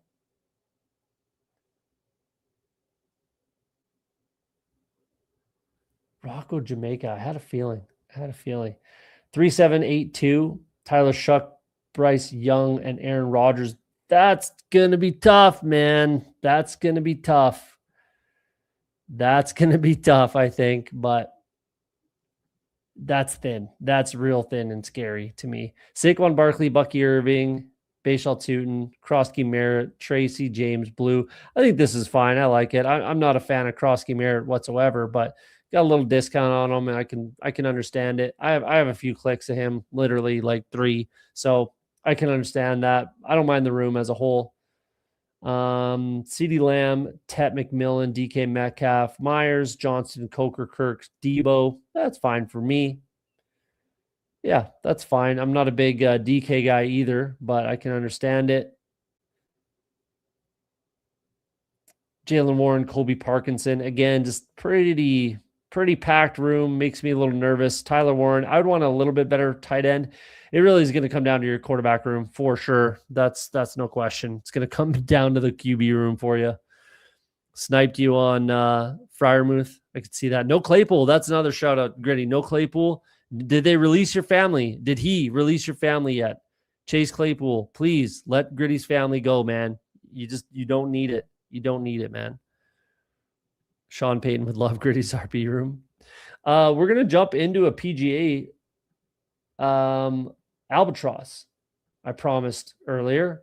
I think let's take a look at what I've done first. Let's go back. I've done 7. Let's jump into one. Let's have some fun. Hopefully there's room if anyone wants to get in. Jeff, they're waiting on one. Jeff, if you want to get in, now's the time. Claypool going to sign within the next month? I don't know, man. Then score the first touchdown of the season for his new team, and then you're going to victory lap after week 1? Is that going to happen? Jeff T is in. What's your name then? What's your name? 3 spot. Accidental victory? That is not what I thought your name was. I could have sworn I knew what your name would have been on here. And I did not think that that's what it was. We got Rock Hardcastle in here too. All right, let's lock in on the PGA. I got my cheat sheet. Wouldn't you like to see those names?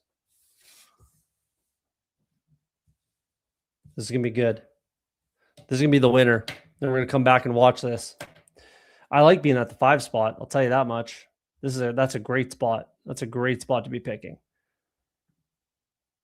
It's either like if basically Like if Scotty doesn't win, if Scotty wins the Masters, then it's like, all right, everyone with Scotty. I really hope he doesn't win the Masters for sure. I really, really hope that Scotty Scheffler does not win the Masters. It would just really suck for these tournaments. You could still sneak a team in if you had like three other guys in the top 10, and that team didn't, have another one, though that might be difficult to do, but it's possible. Rahm Schauffele or Rahm McIlroy Schauffele. That's exactly kind of how I would probably do it. I put Schauffele over McIlroy personally. We're going Bryson because he's my fucking dude. I'm a big Bryson guy. Always have been before people even knew who he was. I was a big Bryson DeChambeau guy when he was coming up. So let's go Bryson. That's for sure. There's a lot of clicks here. Cam Young would have been on the list as well. So it's one of these two. A couple Englishmen.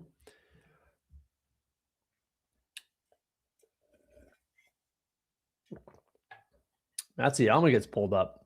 Do I want Fleetwood? I kind of want Matty Fitz more. Let's go Matty Fitz.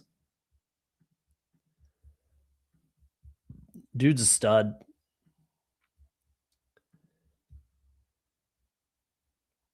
We'll talk about my outrights. I made some outright bets. Placed a bunch, actually. Placed 8, I believe, outright bets to win. If you want to hear, I'll give them to you right now. Maybe I'll wait, actually. We'll see, because then it might give away some picks.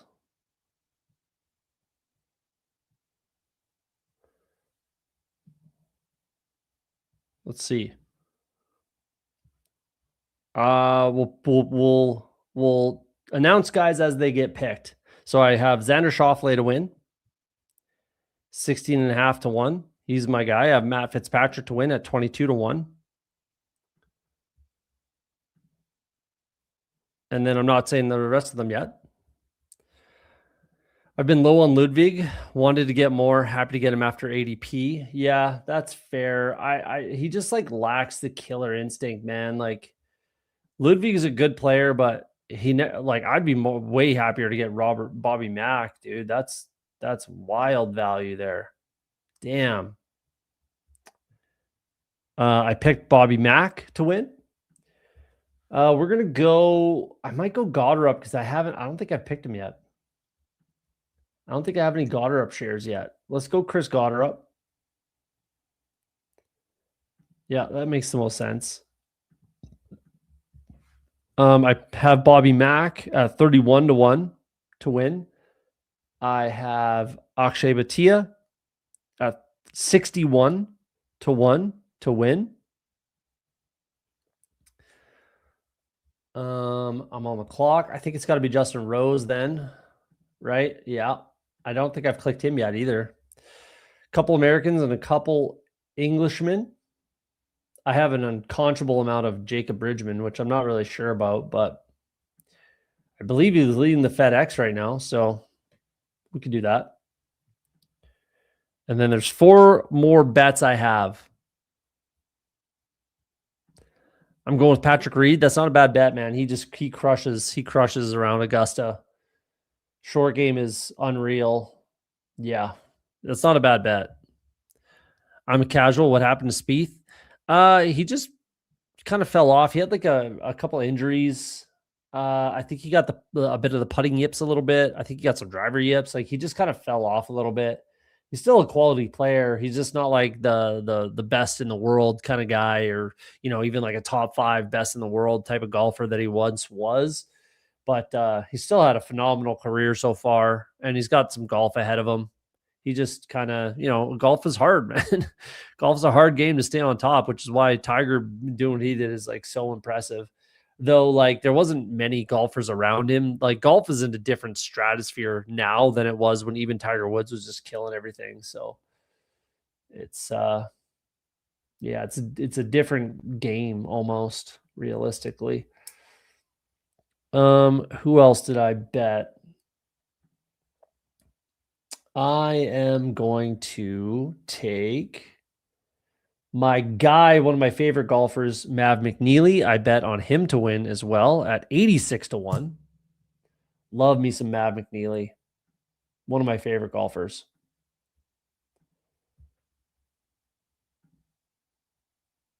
Spieth goes. There's a lot of clicks right here that I like. So doesn't really matter. Man, I gotta take Sepp Straka.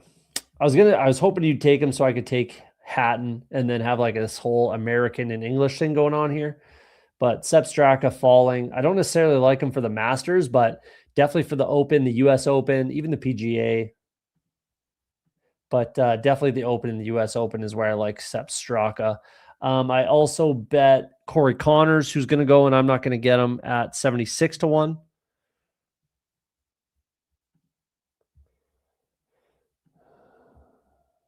And that's kind of like how you gotta. I think how you want to be building this out a little bit.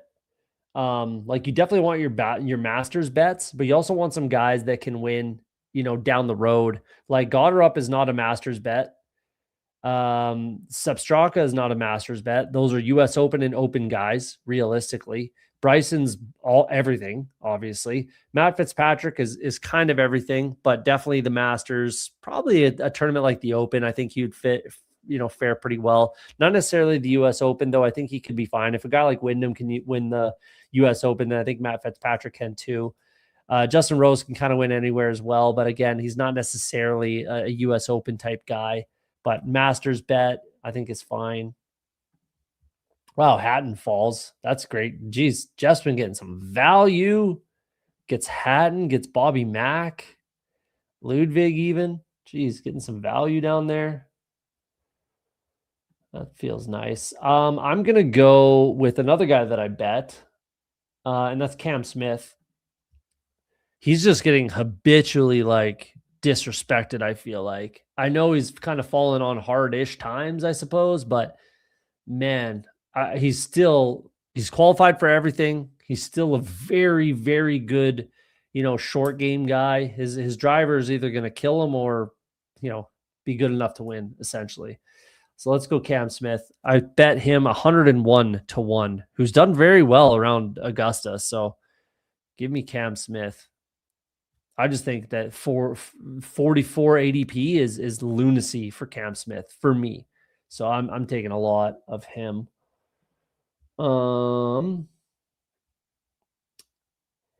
Sahith, I'm not so sure you should have went down that road, Hardcastle, but it's kind of got to be Keegs, man. Keegan Bradley, though it's not really who I want here, but it kind of has to be Keegs. Let's do it. The Keegs. Hatton in the 7th ADP values galore in this draft. Yeah, for you. Who am I getting at a discount? Justin Rose, I guess. Not really. Sepp Straka, sure. But man, getting Bobby Mack at 15 feels pretty good. And then Hatton is that's crazy. Get Hatton at 39. That's wild. I was gonna take him with my last pick. I was gonna take him instead of Sepp Straka. Jeez. Yeah, good on you. Now we get to the point in the draft where the other guy that I bet, the last guy that I bet that got picked is Sungjae Im, 111 to 1 for Sungjae. So Sungjae Im, Cam Smith, Mav McNeely, Corey Connors, Akshay Bhatia, Bobby Mack, Matt Fitzpatrick, and Xander Schauffele. Xander Schauffele is like my favorite golfer out there. Bryson's right up there. Mav McNeely's right up there. Yeah. Those are kind of my guys, but that's who I bet outright to win. We'll see how that goes. Harry Hall, I like a lot. That's a good selection. But right now, it's about guys that have qualified for at least 3 majors. And the ones that I look for are the Masters, the US Open, and the Open. The PGA Championship, you're probably going to qualify for, especially if you're, a guy like Penge. I don't even know his name if I'm being honest, but like if you're top 50 world golf rankings, you're qualifying for the PGA. It's the biggest field. So yeah. So let's go Nick Taylor then. He's just there staring at me. Woodland's there as well, but I just have my concerns with Gary Woodland.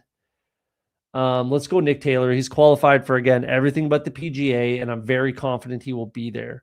So let's go Nick Taylor. Andrew Novak's another guy that's done that, is in the same boat, so I don't mind Andrew Novak there. There's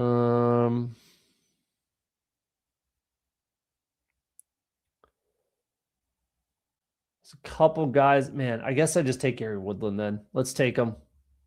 He's qualified for everything. He's won a major. He's a U.S. Open guy for sure.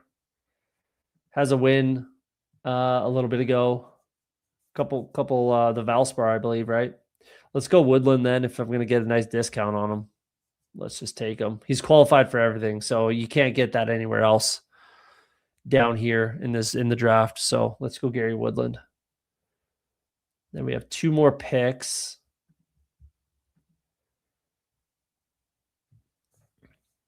I'm probably going to take a guy that has only qualified for just the Masters,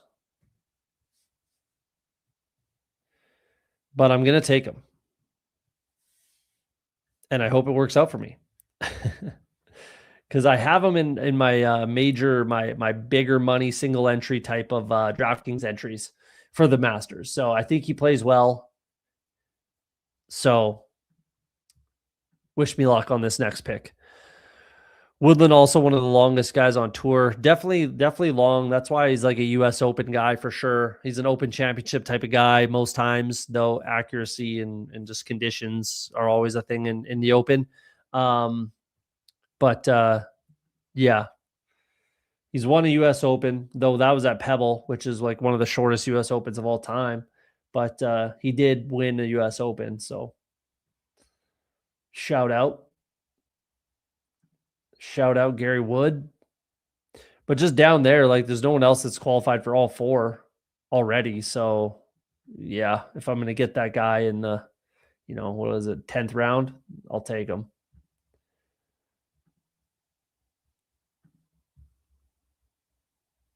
I will take him. Michael Kim, who's qualified for just the Masters so far. That is not who I was going to take, or I'm going to take, I should say. Raytan, I don't mind, but it's Matt McCarty. Lefty. Finished T14 here last year. And I think that gives him a good opportunity to be able to get into the PGA potentially. If he can play well enough, then maybe get into or maybe he can just outright qualify. But the dude won 3 times in one season. He made $1 million on the Corn Ferry, which never fucking happens. So, yeah. Give me Matt McCarty. I'm willing to take a bet on him.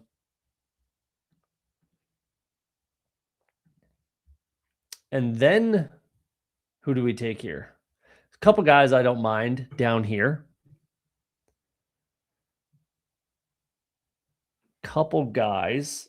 And this is kind of where I like to look at both the Masters and the Open as far as qualifications. If they've qualified for the Masters and the Open, that feels pretty good because that's the first and last tournament, obviously, of this whole thing. So who is that?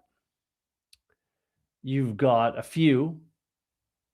There's Rasmus Nørgaard Peterson. He's done that. Casey Jarvis has done that. And Tom McKibben has done that. All debutantes at the Masters, so it's not exactly why you're picking them anyways, realistically. Brennan, I think, is qualified for 2, I believe. But I'm going with Rasmus Nørgaard Peterson.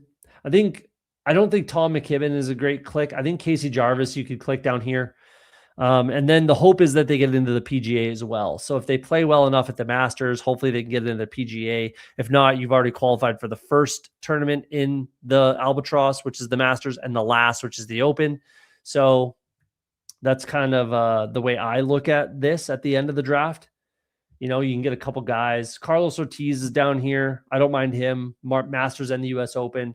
Probably gets into the PGA as well. Like I said, I think Casey Jarvis. Let's just pull up some of the guys that I do click down here, or I think are viable, I should say, down here. That's kind of it. That's kind of it. Those guys right there. And then Kiefer, who went, Nearguard, McCarty, Raytan, Hatong Lee, I think is fine. Yeah. Those are kind of my guys down here. Last click, 12th, 11th, 12th round sort of thing. McCarty. Those are the kind of the guys I'm thinking. Needed to get more Michael Kim. Started the year slow, but finished T2 this week. He'll get it together. He should be in the PGA. He's in the Masters already. He should be in the PGA probably for sure. And then he's got to qualify for the US Open and the Open Championship. But we'll see. I just like some other guys to potentially, like a guy like McCarty, because he could do really well at the Masters at Augusta. Like I just really like lefties. I think I like Bob McIntyre. I like Akshay. I like McCarty. Right. I like a lot of the lefties. You know, especially if they play well and or are playing well, you know. So I'm a big fan of lefties at Augusta. There is a thing there. That's definitely a thing.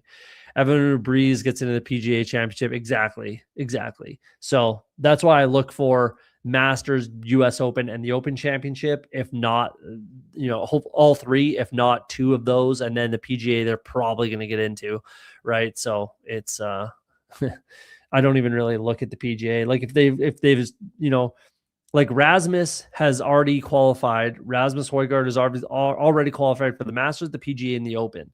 And Nikolai has already the Masters and the Open, but he's going to be in the PGA. So they're the same, right? And I think Nikolai goes like a few rounds before Rasmus, which is kind of crazy, something like that. But yeah, like if it's, or like Mav McNeely, Masters, US Open, and the Open, he's going to be in the PGA. Right? Harry Hall, another guy that I really like. Ryan Fox. Well, he's not qualified for the US. Sorry. Sung Jae, not qualified for the PGA yet, but he'll be in there. Norin, Novak, Nick Taylor, right? Daniel Berger. He's not qualified for the US Open, though. Carlos Ortiz, I think, is a 2 guy. Jarvis, the guys we talked about already. So, yeah. That was my only albatross. So what the hell? Sahith is not qualified for anything, and he's just playing like garbage. So I don't think Sahith is going to work out for you. Spieth is fine. Like Cam Young's a great click. He's actually who I wanted. But I'll take Fitzpatrick. That's easy. It's a pretty easy click. That's why I love being down at the bottom. Matsuyama, I would have went a different direction. Brooks is one of my favorite all-time golfers as well, but I haven't clicked him yet. Cantlay's fine. It's a good click. Spieth is fine. Højgaard's more than fine. You got the twins. I think those two are fine. Sahith is going to kill you. Novak I like. He's just down there. I think he's going to be in everything. So I like Novak quite a bit. Finau hasn't qualified for anything. That might kill you. DJ just isn't good at golf anymore. Just doesn't give a fuck. So that's not going to be a great click. Joaquin Niemann's one of my favorite golfers as well, but only qualified for, I believe, the PGA. They gave him an invite. Not going to the Masters. He got an invite last year, but isn't getting one this year. I think Joaquin Niemann is like live to win any tournament he's in, if I'm being honest. I really like Joaquin Niemann, but he just might not get into anything playing in live. I have clicked him a couple times, but he might kill you too. Højgaard square, no doubt. Let's take a look at Jeff T's team quick here. Rory, Oberg, Bobby Mack, Patrick Cantlay, Justin Thomas, Spawn, Tyrell, Berger, Penge, Aaron Rai, Michael Kim, Rio, Hisatsune. I like this a lot. Like, Rahm would have been cooler than Rory. I think even Bryson would have been cooler than Rory, if I'm being honest. I have a hard time clicking Rory at all, though I do have one click of Rory. I think at 3 or 4, but I actually don't like him at all. I won't click him again. Oberg is fine. You got a discount. I love Bobby Mack. Patrick Reed is fine, though he's only qualified for the Masters and I think one other, and he may or may not get in there. So if he like wins, obviously, at Augusta, then you're laughing. Justin Thomas, I think, is a tough click as well. You might have needed some exposure or something like that, but I think JT is a bit of a tough click. JJ Spawn just won, and he's always live. He's always live to go on a run. Terrell Hadd's a great click, and he's a huge discount. I like Berger. I like Penge. I like Rye. I'm not so sure about Michael Kim, and I'm not so sure about Hisatsune, who hasn't qualified for anything yet either. So doesn't mean he won't, especially the PGA, but I'm not clicking Hisatsune personally. I'm happy with the team. Bryson, I like a lot. Fitzpatrick, I like a lot. I think they're both live to win this weekend. Goddard, I like. I haven't gotten any clicks, so I'm happy to get that. I haven't clicked Justin Rose either, so I'm happy to do that. He could win this weekend. Mav, I like a lot. He's just an up-and-comer. Sepp Straka, I like. Cam Smith is good. Keegs. Everybody's qualified for everything except for McCarty, and Rasmus hasn't qualified for the U.S. So McCarty is the only guy that's only qualified for one tournament. Everyone else is qualified for everything already, all top 8. So that's pretty cool. I guess unless like Mav McNeely isn't inside the top 50 world golf rankings, which I exceptionally highly doubt, or Nick Taylor. If those two don't go to the PGA, then I guess they didn't, but I highly, highly doubt they don't. So that feels pretty comforting that everybody's qualified for everything, all my top 8. And I'm only missing the US Open for Rasmus, so we'll see how that goes. I like the squad. It's a fun one. Only about 20 legitimate pros get cut from the Masters. About 95% of teams will get 6 through the weekend, which is why I like having an ace up my sleeve that no one is drafting, like Hisatsune. Fair enough. Fair enough. But he's got to qualify. Like, he hasn't qualified for anything right now. Besides the PGA, probably. Basically, 12 in the Masters may be overkill. I mean, I hear you, but like more bullets doesn't hurt. Especially like when they've qualified for everything. So, yeah. And like, it's hard to find guys that aren't qualified for the Masters. Like, unless you want to go with, guys down here that haven't, which is, again, still pretty hard to find, that have qualified for anything else. So again, I guess like Hisatsune is the prime example of like a guy that's just like a complete wild card. Like Michael Torbenson could be that type of guy as well. That is like a US Open championship type of player. But he's got to qualify. So I don't know. I hear you, but I'm not sure I agree. But we're going to get out of here and wrap it up. Let's wrap it up. Let's get out of here. If there's still tournaments running to draft on Wednesday, we'll have a stream on Wednesday. We might do it anyways and just talk some like NFL draft stuff. But stay tuned, hit the notification bell, hit the like button on your way out if you don't mind. We got a couple more bullets to finish up the draft season. We're going to max everything, that's for damn sure.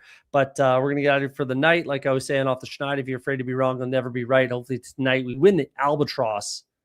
That's what I want to win the most on tonight's stream, is the Albatross. Mind you, it's more money on the big board. Either way, we win a tournament. Have yourselves a great night.